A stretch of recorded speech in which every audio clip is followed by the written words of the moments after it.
అందరూ అభిమానించే డీజే న్యూస్కి స్వాగతం. మరిన్ని వార్తా విశేషాల కోసం డీజే న్యూస్ లైక్ చేయండి, షేర్ చేయండి, సబ్స్క్రైబ్ చేయండి.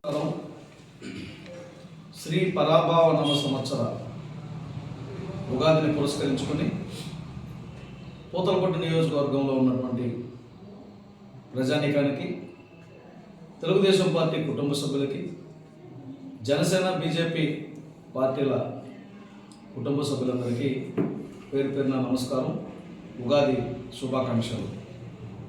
తెలుగు నూతన సంవత్సరం పురస్కరించుకొని కాణిపాక వరసిద్ధి వినాయక స్వామి వారి ఆశీస్సులతో ప్రతి ఒక్కరూ ఆయురారోగ్యాలతో, అష్టైశ్వర్యాలతో, సుఖ సంతోషాలతో ఉండాలని ఈ ప్రభుత్వం నారా చంద్రబాబు నాయుడు గారి నేతృత్వంలోని కూటమి ప్రభుత్వం ప్రజలందరికీ అవసరమైనటువంటి మంచి పనులు చేసే శక్తిని భగవంతుడు ప్రసాదించాలని నారా చంద్రబాబు నాయుడు గారికి, లోకేష్ బాబు గారికి, పవన్ కళ్యాణ్ గారికి, మోదీ గారికి ప్రజలకు ఏ అవసరం కావాలన్నా తీర్చే శక్తిని ప్రసాదించమని భగవంతుని వేడుకుంటున్నాను.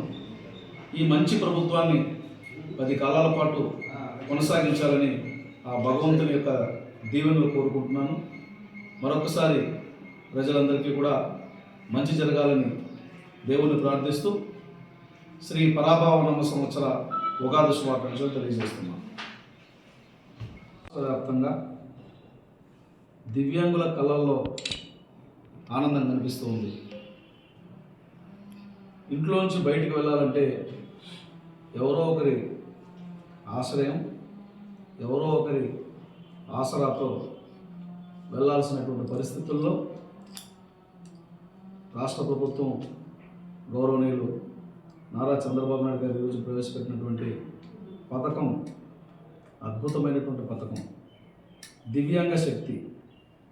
నిజంగానే భగవంతుడి లీలలేమో కానీ నారా చంద్రబాబు నాయుడు గారు ఈరోజు తీసుకున్నటువంటి నిర్ణయం వల్ల కొన్ని వేల మంది ఈ రాష్ట్రంలో దివ్యాంగులు ఆత్మస్థైర్యంతో బయటికి వెళ్ళే పరిస్థితి వస్తుంది.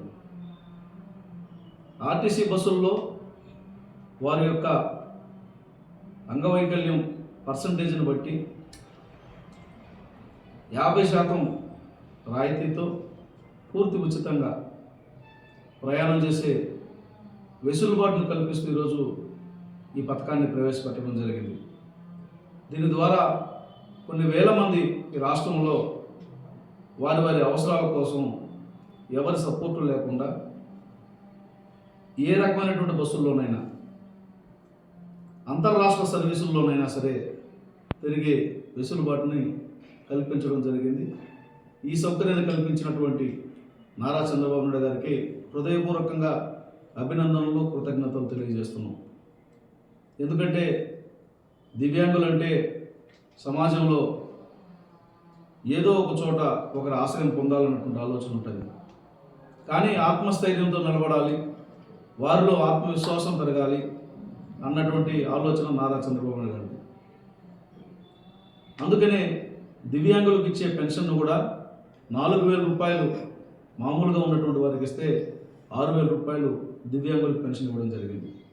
అందులో పూర్తిగా అనారోగ్యం పడు లేకపోతే పక్షవాతం లాంటివి వచ్చి మంచానికి పరిమితమైతే 10,000 రూపాయలు, తీవ్రమైనటువంటి అనారోగ్యం వచ్చి మనిషి ఇబ్బందులు పడి ఒకరి సహాయం మీద బతకాల్సి వస్తే 15,000 రూపాయలు మరి నెలవారీ పెన్షన్ కూడా ఇవ్వడం జరుగుతుంది.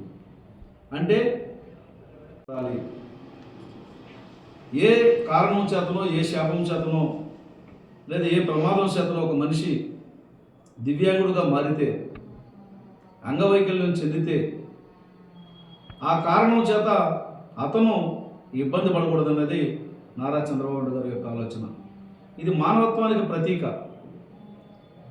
మానవత్వం పరిమళించే మనసున్నటువంటి వ్యక్తి నారా చంద్రబాబు నాయుడు గారిని ఈ సంఘటనలన్నీ కూడా రుజువు చేస్తున్నాయి. వారికి పెన్షన్ ఇచ్చి, అలాగే వారికి తోడ్పాటునిచ్చి ఈరోజు మళ్ళీ ఆర్టీసీ బస్సుల్లో కూడా రాయితీ, ఉచితం బస్సు ప్రయాణాల సౌకర్యాలను కల్పించినటువంటి నారా చంద్రబాబు నాయుడు గారికి హృదయపూర్వకంగా అభినందనలు తెలియజేస్తున్న పూతలపట్టు నియోజకవర్గ ప్రజల పక్షాన, అలాగే పూతలపట్టు నియోజకవర్గంలో ఉన్నటువంటి తెలుగుదేశం, జనసేన, బీజేపీ కుటుంబ సభ్యుల పక్షాన కూడా హృదయపూర్వకంగా అభినందనలు, కృతజ్ఞతలు తెలియజేస్తున్నాం.